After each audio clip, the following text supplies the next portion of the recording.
Hey guys, what's going on? Flawless Crested Geckos here. Will, Audra, Hi. coming to you guys with another video this week. And hopefully this can kind of answer a ton of questions for a bunch of you guys. If you are dealing with this, it's more of a entry level, just kind of getting started, getting adjusted Q&A. If you do follow us and you do have a breeding program, maybe these are some tips and techniques that you could employ when you're talking to your new entry level Absolutely. keepers. We get a lot of questions, whether it's from previous customers, which actually Audra was just dealing with relatively recently, Yes. or we'll get random questions in our inbox through Instagram or through email, and we're always super excited to help anyone out.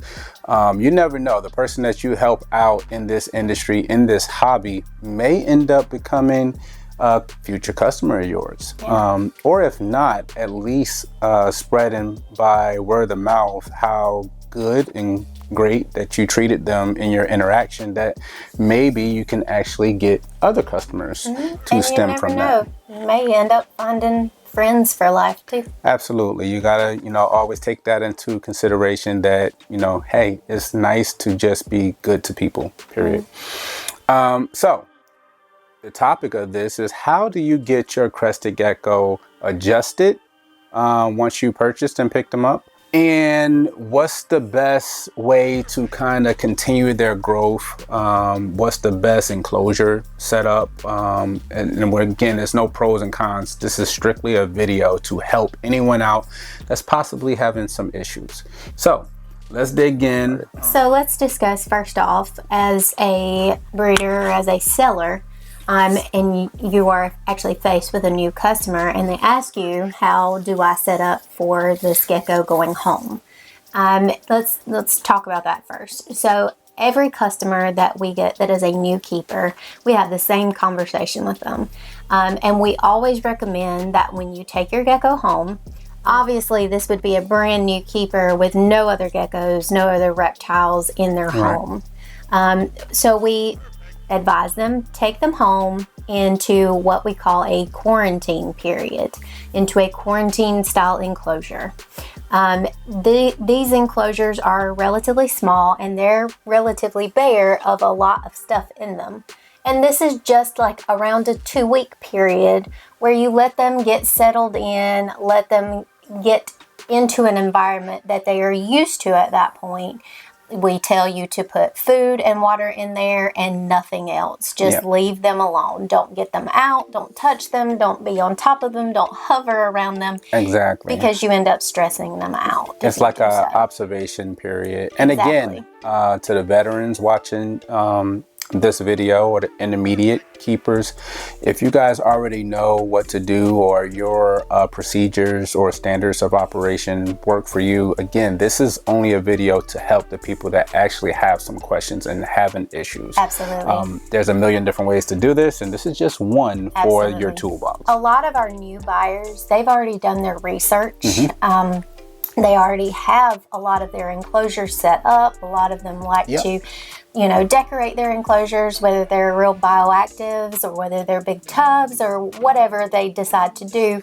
And what we always do is we always just say, hey, give them a quarantine period of at least 2 weeks where you just leave them in something very calm and peaceful, in an environment that's not going to stress them out for that 2 weeks. Right. And what that looks like, obviously, is you open it up, or you pick it up from your show or meet your breeder, whatever it may be. You bring that gecko home, you set them up.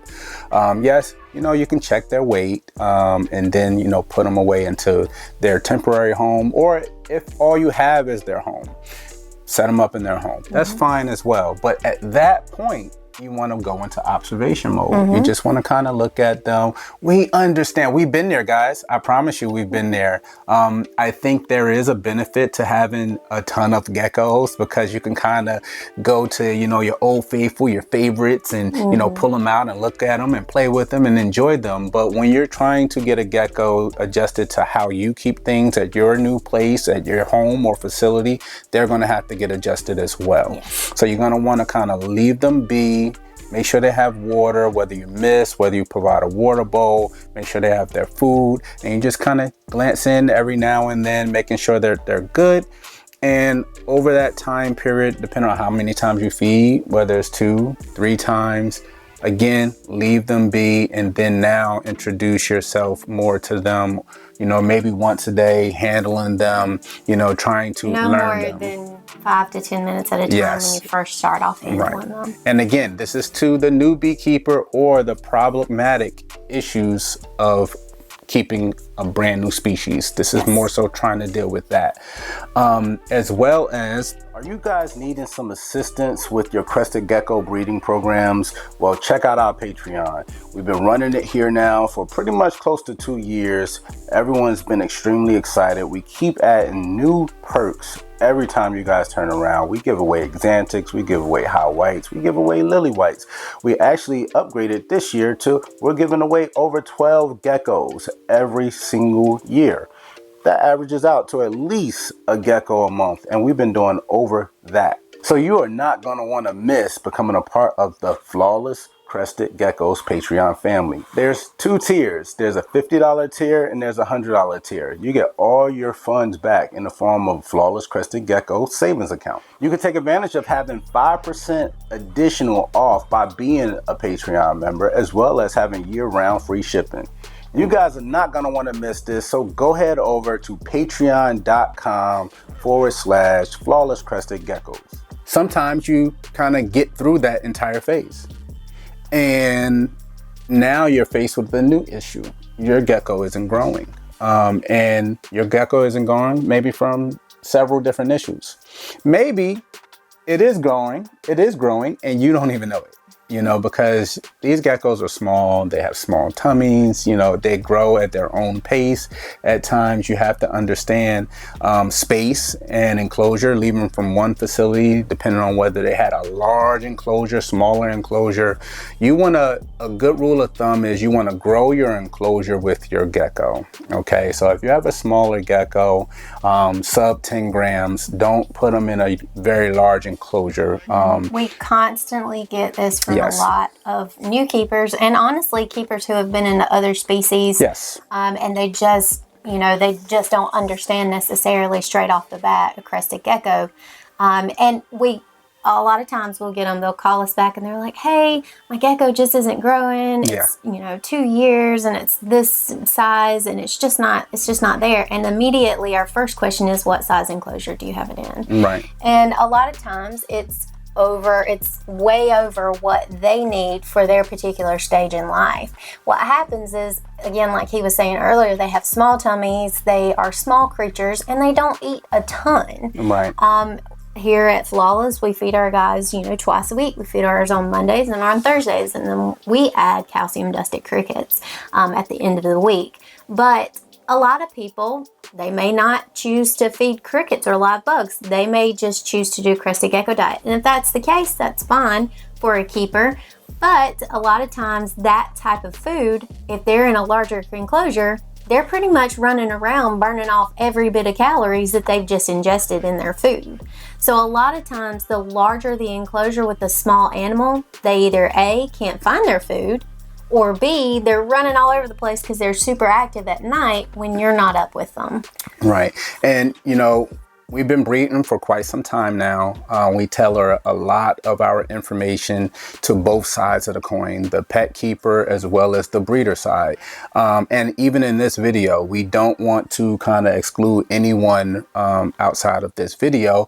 So when you start talking about bioactive, there's nothing wrong with bioactive. We've kind of been there. We don't do it anymore, but there's nothing wrong with it. There's still a procedure that if you're having trouble, if you're having trouble, because some people as a pet keeper or as an enthusiast, you want a nice, beautiful enclosure, as a spotlight of your living room. There's nothing wrong with it.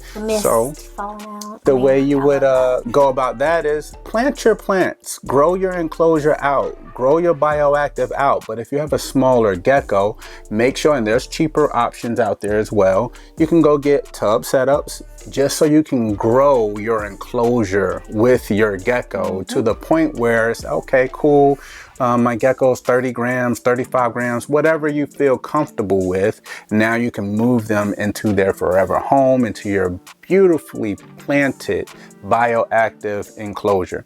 Now, once they're in there, you know, if you're checking up on their weight, I wouldn't check it every other day. I wouldn't check it every other week. Check it maybe once a month. Yeah, check up on them. And if you see that maybe they're decreasing in grams in weight, you know, okay, cool. Don't panic. It's no big hurry. Downsize them back into their previous size enclosure that they were in before moving up, and watch their weight again for another couple weeks or so. See if they're putting the weight back on. And then again, when they gain that weight back, try it again. Again, that's the kind of game you have to play with these crested geckos. There's no concrete rule of thumb on as far as that goes. You just have to kind of keep on trying until it clicks for them. At some point, they'll reach a size and they'll be happy in their forever home and pretty much done maintain. deal.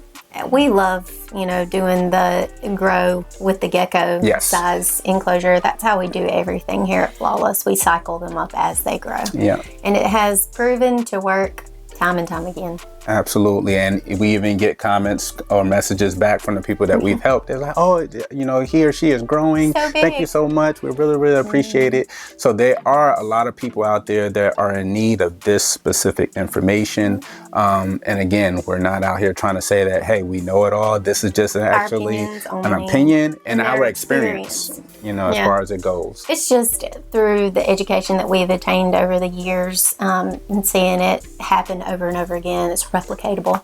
And it's just like, I don't know, being able to bring your gecko home as a new keeper and continue that healthy climb to possibly more geckos in the future, where you feel confident in knowing that you can bring a gecko home and have it, you know, be healthy and happy and thrive and survive and all of those things is to me paramount to building our community. And OCD can be good and bad. Yes, it can. You know, because it will. I remember years ago we used to take, like when we started breeding first, we used to take our female and our male out and put them in something different. And then my gosh, I'd be you're in sitting there looking. So we're telling you guys from experience. Don't do that. Of literally years and years now at this point of having these experiences and what's worked for us and what hasn't. And hopefully wanting to put it out there to the masses in hopes for you to hopefully skip in those troublesome areas that we had when we got going. So just to reiterate, this video helps the new keeper